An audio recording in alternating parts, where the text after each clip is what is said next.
There is only one precious metal that is considered a critical mineral in the European Union and the United States. But why is gold and silver not considered critical? Well, to be honest with you, I don't know. We can theorize as to why that's the case, and we'll try to do that in this video as we explore.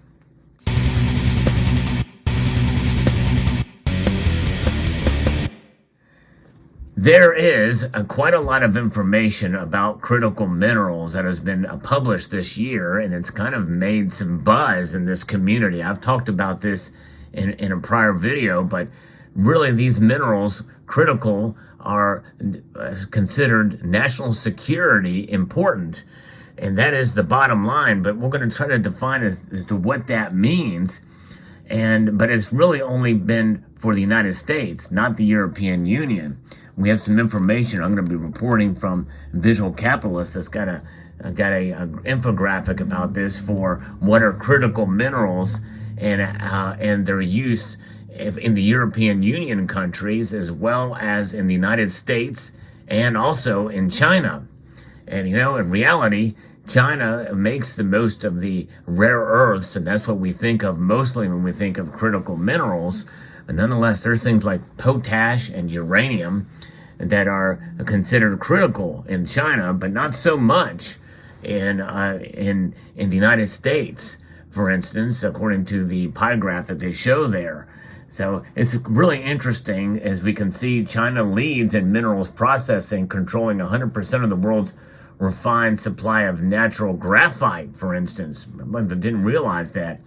Over 90% of manganese, 70% of cobalt, and nearly 60% of lithium. And lithium is really hot right now, as you know, for batteries. That technology is really picking up. And by the way, they have about 40% of copper refining. So that gives you an idea of how important China is in all of this. And zinc, we know, is crucial for protecting steel through galvanization. The U.S. imports 76% of its refined zinc. So let's get some definitions out of the way here. We know the governments formulate lists of critical minerals according to their industrial requirements and strategic evaluations of supply risks. Over the last decade, minerals like nickel, copper, and lithium have been on these lists and deemed essential for clean technologies like EV batteries, solar, and wind power. And so we know that the U.S. Department of Energy data identifies which minerals are essential to China, the U.S., and the European Union. And so we have to understand that supply risk is a big factor here, and that gives us some clues as to why, that maybe gold and silver are not on that list. That's something we'll explore later. So what are considered critical minerals? There's no universally accepted definition of what a critical mineral is. Countries and regions maintain lists that mirror current technological requirements and supply and demand dynamics, among other factors. These lists are also constantly changing. The European Union's first critical minerals list in 2011 featured only 14 raw materials. In contrast, the 2023 version identified 34 raw materials as critical.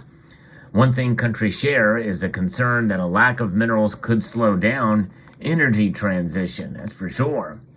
While most countries committing to reduce greenhouse gas emissions, the total mineral demand from clean energy technologies is expected to double by 2040.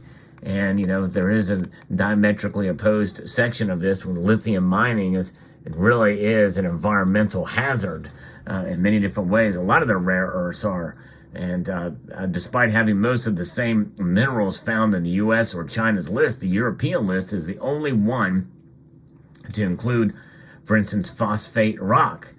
But if we go through and we see what other metals are, what are we thinking about when we talk about precious metals? Well, we have really rare precious metals that are on this list, but they're not tracked or traded in the marketplace. So things like indium, iridium, and that type of thing, they're very rare, but they're not really considered to be all that important or as a precious metal. So what about some of these other metals?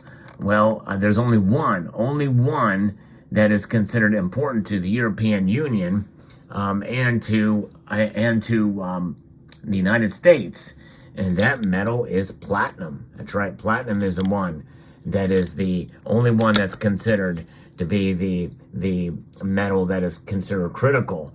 And it makes sense because it's only mined in two locations at any great expanse, and that is South Africa and Russia. And right now there are sanctions against Russia, so getting the metal from Russia is going to be very difficult. And so we don't know exactly how that's going to occur, but palladium is also even more rare and much harder to come by, and it's not considered critical. Because I don't understand that, because all the platinum group metals are not only grouped together on the periodic table, but they're also found together, which means that most of rhodium and palladium are found in Russia and China and South Africa. So if those two nations are going to have trouble producing them, and we know what's going on in South Africa with the power grid, causing problems there, and that is it's going to threaten the supply. Maybe that's why platinum is put on the list. And maybe it means that demand for platinum will increase over palladium in the coming years. We'll see how that plays out. But one thing we can say for sure is that, platinum is more important in the United States and the European Union, and it is not on China's list, for instance. So they could have some platinum and palladium mining happening there, but maybe they're just not using it as much. I don't know. But between those two, gold and silver is not listed. But in China, gold is listed. So China does list gold as a critical element, but not in the United States. And so that makes us wonder, well, why is this? Well, because around the world, gold is easily mined and easily distributed. And it is critical. And maybe China thinks it's critical because they're trying to add to their reserves. And they're trying to protect themselves, and they consider it a national security risk as part of their culture, whereas most Western nations do not. In fact, we know that Germany has a lot of gold. The United States has a lot of gold, if you believe that the gold is there. And so they don't feel like it's much of a security threat because they already have enough or a lot of it. And it's easy to manufacture, easy to distribute, and the like. Maybe not so much for China, or it is, because they're a huge gold mining country, and they're adding to the reserves. But just because they're doing that does not mean that the supply chains are necessarily disrupted. They just see it as important, which would make sense. And so I think parsing out the definitions of those things is part of the exercise here. Now, platinum being a very rare precious metal and priced much cheaper, it means that I think it's a good idea to have some in your portfolio. And I have just added another ounce of platinum here with this coin here. It is the 1 ounce platinum dragon here. So there it is, added to the stack here, because I think it's a pretty critical metal as well too. I think it's going to overtake palladium someday in terms of price. I think we're going to they almost reach parity, but then they separated with palladium bouncing up. In fact, as I record this video, palladium is far higher than platinum. So there's where that is. But it's interesting. These lists change, and it is fascinating to see how platinum is important in the European Union and the United States, but not in China. So what are some of the other reasons why silver is not listed? Well, even though we think the supply is not going to be able to keep up with the demand for 2023 and into 2024, it's not considered critical. Why would they not consider it critical? Well, we can guess that maybe the supply, even though it's not as much, there's nothing wrong with the supply chains and getting the metal for critical strategic plays by governments. In other words, military applications of silver. No problem getting the silver for those applications, at least not yet. Some people feel that is why the price of silver is suppressed, so that it can be obtained, and it can be obtained cheaply by the military.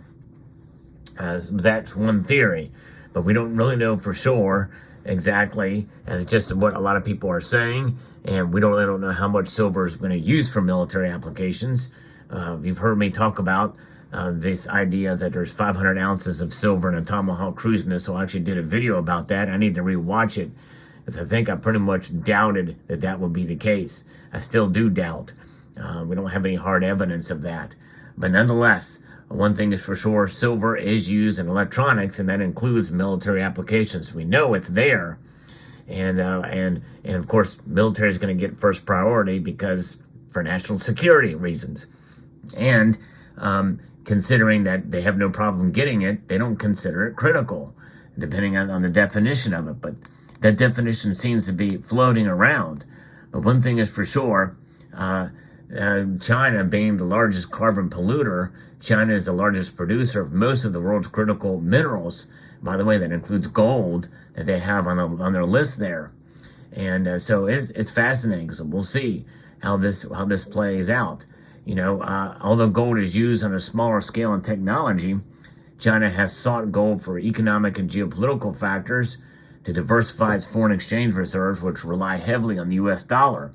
So I think that, again, that's another aspect of it, that they are looking at China as being the de-dollarization, seeing it as a national security issue. So they're wanting to accumulate it. And what do analysts estimate China that they've bought a record 400 tons of gold in recent year? 400 tons. That's a huge amount, and a big chunk towards the 8,133 tons that the United States has right now. And so they're catching up. I think as the second biggest superpower, despite what's going on with the credit rating being dropped in China, they want to be able to secure themselves with gold as well too. And I think that is, if they want to be a global gold superpower as well. So we'll see how this plays out. But nonetheless, a fascinating story. Let me know what your thoughts are as to why gold and silver are not strategic and critical minerals and metals. I've given you some of the theories that have bantered about as to why I think maybe they're not. But I want to know what your thoughts are as well. So I'd like to extend a multitude of gratitude to each and every one of you for taking the time to watch, and to encourage you to please rate, share, comment, and subscribe.